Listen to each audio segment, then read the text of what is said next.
Hello and welcome to another video. In this one, we're going to talk about urllib3, which is a Python package, and a pretty cool hack that they use to deprecate one of their extras. I did a video about extras recently. I will link that in the description so you can learn more about that. But anyway, let's jump into it.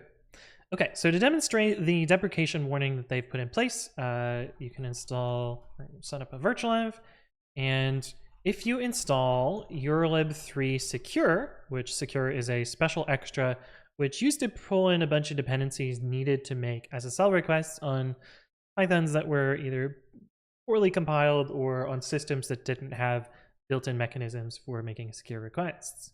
It would pull in things like PyOpenSSL and a few other things. I don't remember the specifics, but if you install urllib3 secure, it'll pull in all of those dependencies still for now until later those are removed. But if you import urllib3, you'll get a nice deprecation warning that tells you, hey, don't install urllib3 secure. And the question that I always had was, wait, how does this work? Because there's no special installation metadata that shows whether an extra was used while installing something. The installation is completely identical whether or not you use an extra.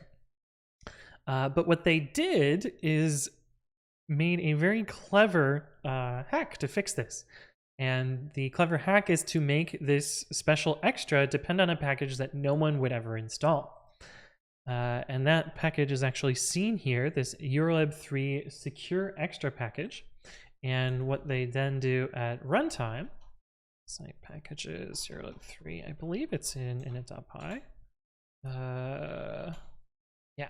What they do at runtime is they try and import this special package that is only installed when that secure extra is used. And if this package successfully imports, then they produce this deprecation warning.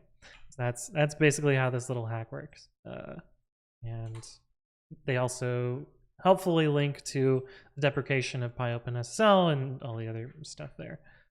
So pretty neat little trick that they used. I really like this because there's no other way that I can think of that would make this work. Now your first question might be, well, couldn't they have just used PyOpenSSL as their import here? And the answer to that is not quite, because somebody might install PyOpenSSL unrelated to urllib3, and then they would get the deprecation warning even though they didn't install urllib3 secure.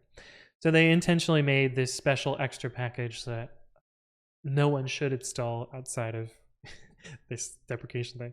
And I don't know why you would intentionally install a package that only produces a warning. But anyway, that's how this little hack works. I thought it was pretty cool, so I wanted to share it. Thank you all for watching, and I will see you in the next one.